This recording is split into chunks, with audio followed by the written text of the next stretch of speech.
बेंगलुरु तशद्दुद के संजीदा मसले में कैद कई मासूमों के मुताल्लिक मुस्लिम सियासी कायदीन से अपील की गई थी कि इस मामले को वो असेंबली व काउंसिल में उठाएं ताकि कई अफराद पर दर्ज मुतअद्दद केसेस को ज़म किया जाए कि इनकी ज़मानत व रिहाई में आसानी हो सके, लेकिन इन सियासी कायदीन की तरफ से इस ज़िमन में कोई पहल नहीं की गई।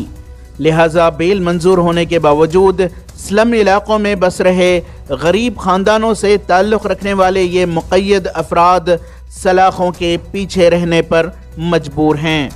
डीजे हल्ली के इस मामले की पैरवी कर रहे क्रिमिनल लॉयर अनीस अली खान ने ईटीवी भारत को बताया कि अब तक कानूनी कार्रवाई के नतीजे में पिछले चंद अय्याम में मुतअद्दद तारीखों पर हुई सुनवाइयों के दौरान मयो हॉल कोर्ट ने 99 अफराद की बेल एप्लीकेशंस को मंजूरी दी है।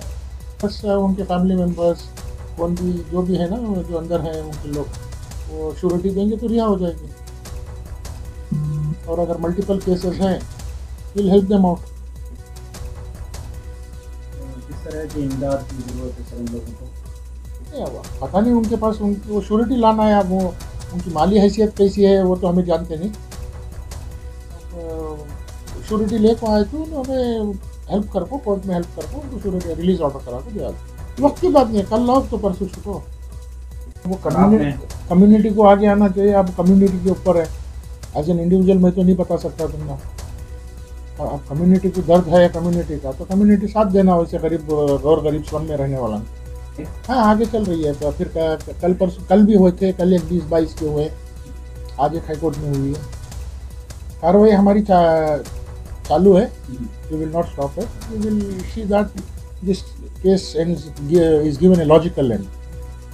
एडवोकेट अनीस अली खान ने UAPA केसेस के मुताल्लिक बताया कि इन केसेस में बेल की कार्रवाई नेशनल इन्वेस्टिगेशन एजेंसी के चार्जशीट फाइल किए जाने के बाद शुरू होगी। नहीं, भी अभी 10 तारीख तक वेट करेंगे। चार्जशीट लगना है उनकी, उसके बाद वो UAPA केसेस मूव करेंगे।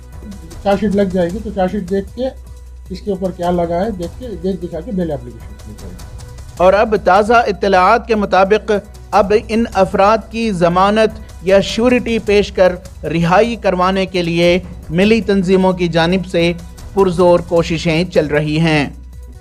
ETV भारत के लिए बेंगलोर से रफ़ीक जब्बार की रिपोर्ट।